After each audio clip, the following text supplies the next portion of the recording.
नमस्कार दोस्तों, welcome to Vita updates. आज हम बात करते हैं कि स्टॉक का प्राइस कैसे डिसाइड होता है।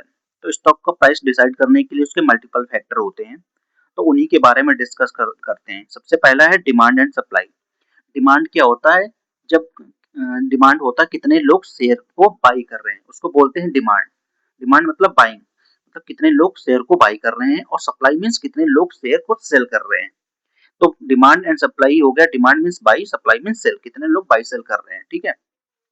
इन केस बायर ज्यादा है, खरीदने वाले ज्यादा है, तो प्राइस ऊपर हमारा चला जाएगा। ठीक है। इन केस सेलर ज्यादा है तो प्राइस हमारा डाउन साइड में चला जाएगा। मान लो कोई एक शेयर है जिसका प्राइस 1000 रुपए है, इसको 500 लोग बाई करने वाले हैं, 200 लोग सेल करने वाले हैं, तो इसका प्राइस 1000 से ऊपर बढ़ जाएगा। ठीक है। इनकेस कंपनी, सेकेंड पॉइंट है कंपनी की परफॉर्मेंस। अब कंपनी की परफॉर्मेंस पे भी स्टॉक का प्राइस डिपेंड करता है। अगर कंपनी कंपनी का रिजल्ट पॉजिटिव आया है तो उसका प्राइस बढ़ेगा। इनकेस निगेटिव आया है तो प्राइस उसका गिर जाएगा। इनकेस उसकी रेवेन्यू ग्रोथ, प्रॉफिट और डेप्थ ये अच्छे हैं, रेवेन्यू और प्रॉफिट अच्छे हैं, तो प्राइस इसका मतलब बाइंग साइड में जाएगा। इनकेस उस पर डेप्थ बढ़ रहा है तो उसका प्राइस डाउन साइड में जाएगा। तो इसका भी इस पे बहुत ज्यादा फैक्टर पड़ता है। अगर कंपनी लगातार अपना प्रॉफिट बढ़ा रही है तो कंपनी का प्राइस लगातार बढ़ता चला जाता है। ठीक है। नेक्स्ट बात करते हैं न्यूज। न्यूज और इवेंट, जैसे कोई स्टॉक का प्राइस न्यूज और इवेंट पे भी बहुत ज्यादा इफेक्ट कर जाता है।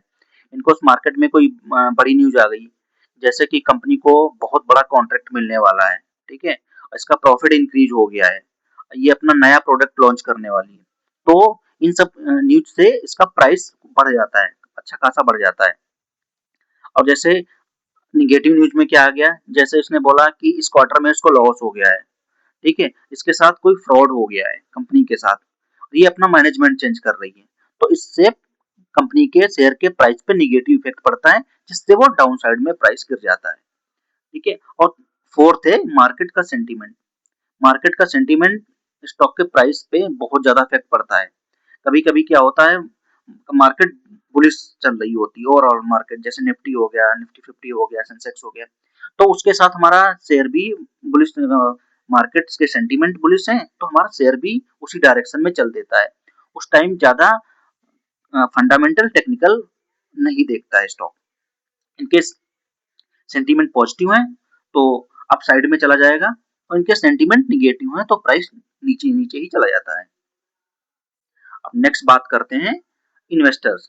इन केस कोई बड़े इन्वेस्टर आ गए, जैसे एफआईआई, डीआईआई और म्यूचुअल फंड, हमारे एचएनआई हो गए, हेज फंड हो गए, इनकेस ये सब लगातार इनकेस बाइंग कर रहे हैं तो हमारा प्राइस ऊपर अप साइड में चला जाएगा, मतलब बाइंग साइड में, मतलब बायर ज्यादा है तो इसकी प्राइस ऊपर चला जाएगा। इनकेस ये सब सेल कर रहे हैं तो मतलब इसकी डिमांड बहुत कम हो, सप्लाई बहुत ज्यादा हो रही, तो ये डाउन साइड में चला जाएगा। और इसकी इकोनॉमी इकोनॉमी पे भी का शेयर का प्राइस पे बहुत ज्यादा इफेक्ट पड़ता है।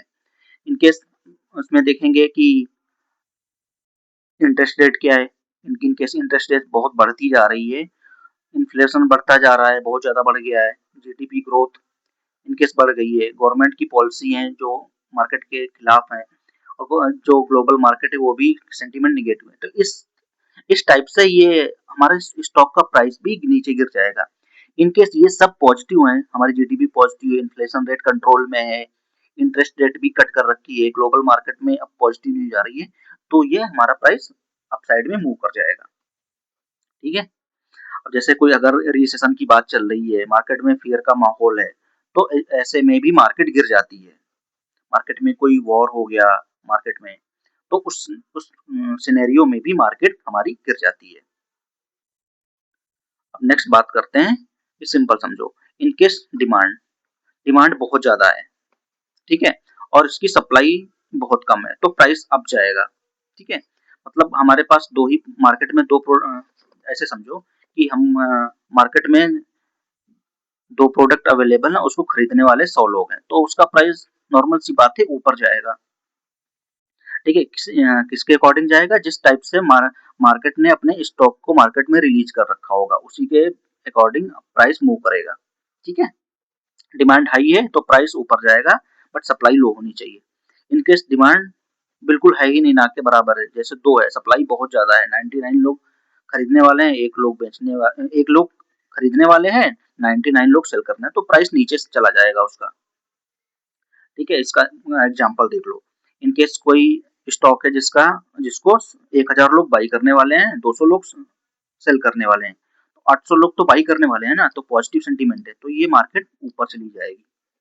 इन केस 200 लोग बाई करने वाले हैं और 1000 लोग बेचने वाले हैं मार्केट में, अब 800 लोगों का सामान नहीं बिकेगा ना, तो प्राइस तो नीचे जाएगा ना, वो ट्राई करेंगे जितना नीचे लाऊं फिर मेरा माल बिक जाए, तो ऐसे में प्राइस नीचे आ जाता है। तो ओवरऑल ये था कि इन केस मार्केट में जितनी भी चीजें मार्केट में बहुत ज्यादा अवेलेबल होंगी बट खरीदने वाले कम हैं, तो उसका प्राइस गिर जाएगा। खरीदने वाले बहुत ज्यादा हैं और उस मार्केट में सप्लाई नहीं हो रही, तो उसका प्राइस अप हो जा रहा है। अभी देखो जैसे मार्च 26 में चल रहा है, क्रूड ऑयल का प्राइस क्यों बढ़ रहा है? क्योंकि तेल की सप्लाई हो ही नहीं रही है, और बट बाई करने वाले बहुत ज्यादा लोग हैं, डिमांड बहुत ज्यादा बढ़ गई है, तो उसी के चलते उसका प्राइस बढ़ रहा है। सेम ऐसे ही अब इंडिया में देख लो, जैसे घरे एलपीजी गैस है, वैसे नॉर्मल कितना था सिलेंडर, लगभग 900 1000 रुपए के आसपास मिल जाता था। अब इसकी सप्लाई बहुत कम हो गई है और डिमांड बहुत ज्यादा बढ़ गई, तो इसका प्राइस देखो ऑटोमेटिक ब्लैक में बढ़ गया, 2000 6000 7000 में ऐसे लोग बेच रहे हैं। तो ये होता है, high demand plus low supply, price up जाएगा। इनकेस लो डिमांड हाई सप्लाई, प्राइस नीचे जाएगा। ठीक है, समझ में आ गया? इनकेस कुछ ना समझ में आया हो तो आप कमेंट कर सकते हो, मैं उसको डिटेल्स में और एक्सप्लेन कर दूंगा। आज के लिए बस इतना ही है। इनकेस वीडियो पसंद आया हो तो लाइक शेयर सब्सक्राइब करना। मिलते हैं नेक्स्ट वीडियो में, तब तक के लिए जय हिंद।